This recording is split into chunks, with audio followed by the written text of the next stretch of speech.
Olá, sou José Medeiros da Costa Neto, sou orientando do professor doutor Edson Henrique Brito da Silva e sou voluntário do projeto de iniciação científica Análise Termodinâmica da Energia Escura no Universo em Expansão. Infelizmente, não pude estar presente na 31ª edição do CONIC UFPE no CAA, no dia 14 de dezembro de 2023, por questões de saúde. Mas a pedido da organização do evento, cá estou eu para repor essa apresentação por meio deste vídeo. Bem, desde 1998 nós sabemos que há uma fonte de energia extra preenchendo mais de 70% do universo, responsável pela aceleração cósmica, ou seja, responsável por fazer com que a expansão deste universo seja acelerada. De acordo com a teoria da relatividade geral, quem faz isso é a energia escura ou quintessência, que tem a constante cosmológica como caso particular. E bem, desde então os cosmólogos modernos se perguntam qual é a natureza dessa energia escura, como ela se comporta, quais as implicações do fato dela preencher mais de 70% do universo, certo? E a partir desses questionamentos, destas indagações, que nossa iniciação científica se sustenta e se justifica. A priori, nós desejávamos propor um modelo termodinâmico para a energia escura que generalizasse o proposto em Silva 2013, que é exatamente o modelo que o meu orientador propôs em sua tese de doutorado. Para isso, nós supomos que o fluido de energia escura pudesse sofrer processos dissipativos, especificamente criação e destruição de partículas. Só que ainda estamos desenvolvendo um modelo no presente estágio deste projeto, de modo que ainda não temos nada fechado propriamente dito. E para não trazer nada que ainda seja concreto, nada que ainda tenhamos confiança, nós iremos apresentar aqui o modelo que visamos generalizar, além de trazer um pequeno aperitivo do que nossa pesquisa pode vir a atingir, é claro. Levando em consideração que nós modelamos a energia escura como um fluido relativístico, vamos começar analisando a termodinâmica de fluidos relativísticos. Bem, existem essencialmente três grandezas básicas que o descrevem, que são o tensor energia-momento, o fluxo numérico ou corrente de partículas e o fluxo de entropia ou corrente de entropia. As equações fundamentais associadas são, respectivamente, a lei de conservação da energia-momento, o balanço do número de partículas, onde esse psi, se for maior que zero, representa uma fonte, se for menor que zero, representa um solvedouro, e se for igual a zero, obviamente, representa uma conservação de partículas, e a segunda lei da termodinâmica. Por ora, nós nos preocuparemos com fluidos perfeitos, caracterizados por uma fonte de entropia nula, obviamente eles conservam o número de entropia, eles conservam a corrente de entropia, e que também conservam o número de partículas.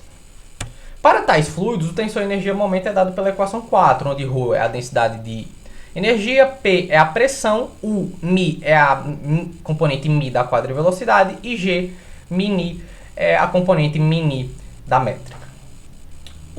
A corrente de partículas para um fluido perfeito é dada em termos da densidade de partículas e a corrente de entropia para um fluido perfeito é dada tanto em termos da densidade de partículas, mas também em termos da entropia específica.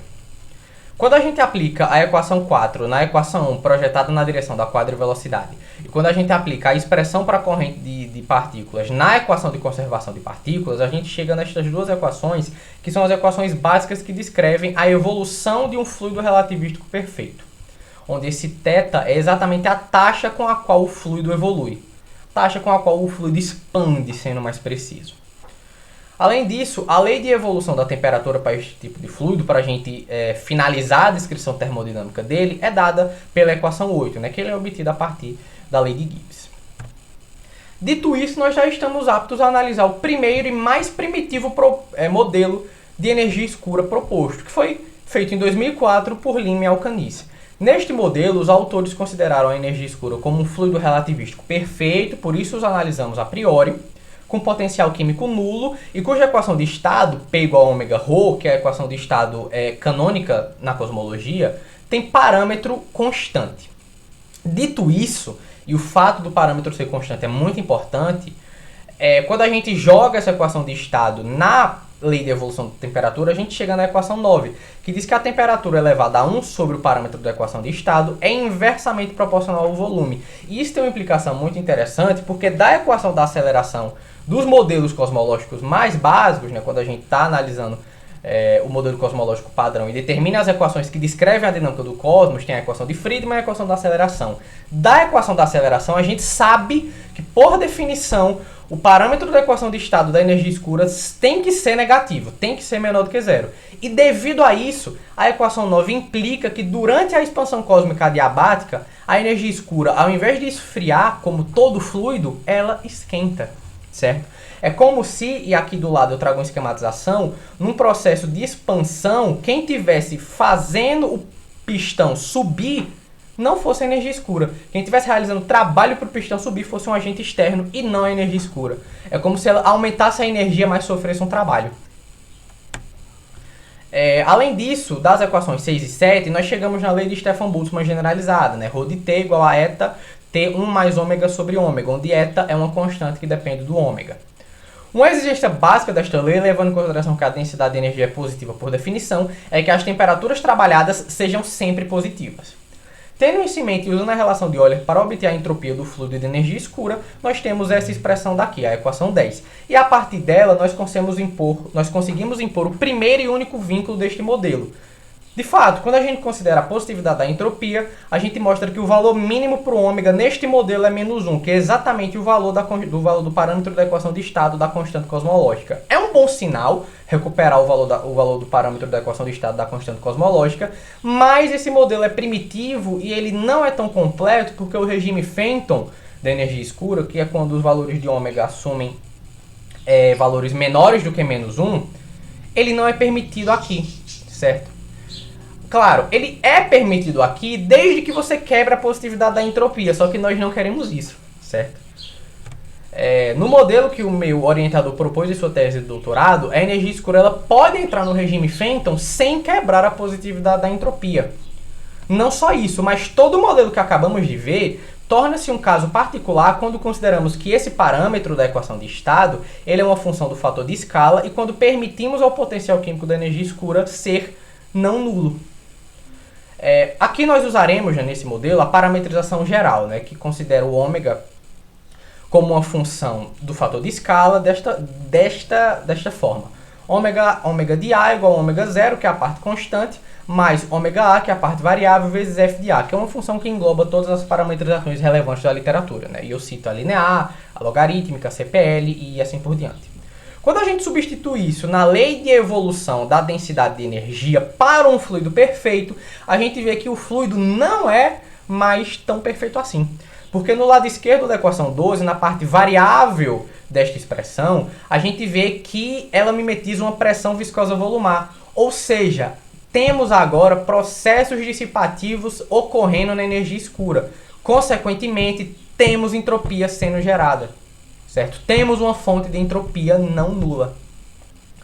E podemos mostrar, e fazemos isso, e o meu orientador fez isso neste modelo, que a entropia total da energia escura nesta análise é dada por esta expressãozinha daqui, na equação 13, onde todas as grandezas, com exceção do ômega zero, que é uma constante, que tem um índice zero, são porque estão sendo medidas no tempo presente. A partir disso, da positividade da entropia, nós tiramos dois vínculos. Um vínculo para a parte variável do parâmetro da equação de estado e um vínculo para a parte constante do parâmetro da equação de estado. Além disso, da segunda lei da termodinâmica, nós tiramos um vínculo extra para a parte variável, que diz que ela sempre tem que ser não positiva. E é interessante a gente plotar esses vínculos no espaço paramétrico ômega 0 ômega A para diferentes intervalos de potencial químico, porque a gente consegue ver que quando a energia escura tem potencial químico negativo, na verdade, se a energia escura, né, não quando, tiver um potencial químico negativo, neste modelo, então o regime Fenton é permitido com uma certa margem de segurança, certo? O que mostra a generalidade deste modelo e também a sua completude, porque a gente pode ver que ele retorna o modelo de Limé-Alcaniz e ele também o generaliza, como nós havíamos dito antes de chegarmos neste slide. Aqui eu trago a representação do contorno de confiança 2σ no espaço paramétrico para a parametrização logarítmica, considerando duas calibrações diferentes. Enfim, não é interessante agora nós analisarmos o que cada calibração significa, né? Uma considera dados de supernovas tipo 1A combinado com radiação cósmica de fundo, outra trata mais de oscilações acústicas bariônicas, mas enfim.